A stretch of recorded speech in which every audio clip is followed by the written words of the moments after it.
അമ്മ ഇപ്പൊ കർക്കിടക മാസല്ലേ, നമുക്ക് ഔഷധ കഞ്ഞിയുടെ കിറ്റ് വാങ്ങിയാലോ? എന്തിനാ കിറ്റ് മേടിക്കണമോ? എന്റെ അമ്മയ്ക്ക് അറിയുന്ന ഒരു ഔഷധ കൂട്ടുണ്ട്, അത് നമുക്ക് ഉണ്ടാക്കാം.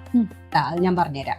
നമ്മളെ കർക്കിടക കഞ്ഞി ഉണ്ടാക്കുമ്പോഴേ സാധാരണ കിറ്റില് കിട്ടണ കഞ്ഞിയില്ലേ, അതല്ല ഇപ്പൊ അമ്മ ഉണ്ടാക്കാൻ പോണത്. ഇത് അമ്മമ്മ പണ്ട് ഞങ്ങൾക്കൊക്കെ ഉണ്ടാക്കി തന്നെ. ഇതിലൊരു 3 ടീസ്പൂണ് ഉലുവയുണ്ട്. പിന്നെ ഇത് ഉണക്കലരിയാണ്, മറ്റേത് നവരരി ആയാലും ചേർക്കാം. പിന്നെ ചതവുപ്പ, അയമോദകം, ആശാളി, ജീരകം, കുരുമുളക്. ചതവുപ്പ് ഒരു 3 ടീസ്പൂൺ ഇട്ടുണ്ട്. അയമോദകം 1 ടീസ്പൂണ്, ആശാളി 1 ടീസ്പൂണ്. ഇതെല്ലാനും കൂടിയിട്ട് വറുത്തിട്ട് പൊടിച്ചു. അതിൻ്റെ ഒപ്പം തന്നെ ഇപ്പൊ ഇത്തിരി മഞ്ഞപ്പൊടി ചേർത്തിട്ടുണ്ട്. നോക്കട്ടെ അമ്മ, നല്ല മണം വരുന്നുണ്ട്. അതാണ് പറഞ്ഞത്, കണ്ട മണം. പച്ചമരുന്നിന്റെ പച്ചപ്പൊടി, അതാ നമ്മൾ വറുത്ത് പൊടിക്കണതിന് മണം കൂടും. വെളുത്തുള്ളിയും ചുവന്നുള്ളിയും കൂടിയിട്ട് കാച്ചി ഒഴിക്കും ലാസ്റ്റ് കഞ്ഞിയിൽ. ഉലുവയും നമുക്ക് അരിയും കൂടിയിട്ട് ആദ്യം നമുക്ക് വേവിച്ചു കൊണ്ടുവരാം. അപ്പോഴേക്കും ഞാൻ ഉള്ളി അരിഞ്ഞു വെക്കാം.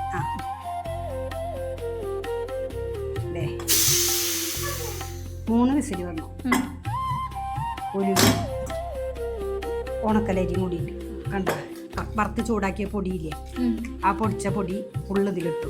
കണ്ട കുറച്ച് പാകത്തിന് കുറച്ച് ഉപ്പ്, കുറേ ഉപ്പ് ചേർക്കരുത് കേട്ടോ. സാധാരണ നമ്മൾ കഞ്ഞിയിലിടുന്ന പോലെ മരുന്നല്ലേ, അപ്പോൾ ഒരു ടേസ്റ്റ് മാറാൻ വേണ്ടിയിട്ട് ഒരു തരി ഉപ്പ്.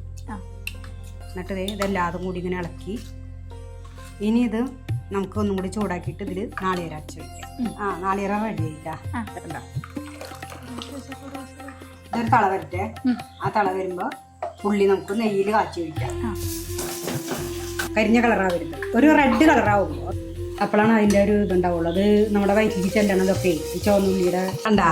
അപ്പം ആ ഉള്ളി കാച്ചി ഒഴിച്ചപ്പോഴാണ് ഇത് പൂർത്തിയായി. കഞ്ഞി വേവിച്ച് കഴിഞ്ഞാൽ അതിൽ ഈ ഉള്ളി, ചുവന്നുള്ളി, വെളുത്തുള്ളി, വേപ്പൻ്റെ ഇല ഇട്ടിട്ട് നെയ്യിൽ അങ്ങോട്ട് കാച്ചി ഒഴിക്കുമ്പോഴുള്ള ആ മണല്ലേ കണ്ട. ഇതാണ് അമ്മമ്മ ഞങ്ങൾക്ക് ഉണ്ടാക്കിയത് നടന്നു. അതൊന്ന് എങ്ങനെയുണ്ട് നോക്കിയേ, കഴിച്ചു നോക്കിയേ അമ്മ.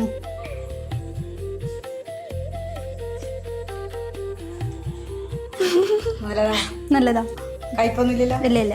അപ്പൊ ഞങ്ങളുടെ ഔഷധ കഞ്ഞി ഓക്കെ ആയി. ഇത് എല്ലാവരും ട്രൈ ചെയ്യുക. കർക്കിടക മാസമായിട്ട് എല്ലാവരും വെച്ച് കഴിക്കുക. കഴിക്കുന്നതോടൊപ്പം തന്നെ ഞങ്ങളുടെ ഈ യൂട്യൂബ് ചാനൽ കാണുമ്പോൾ എല്ലാവരും ഞങ്ങൾക്ക് ഓരോ ലൈക്കും തരിക. ഓക്കെ.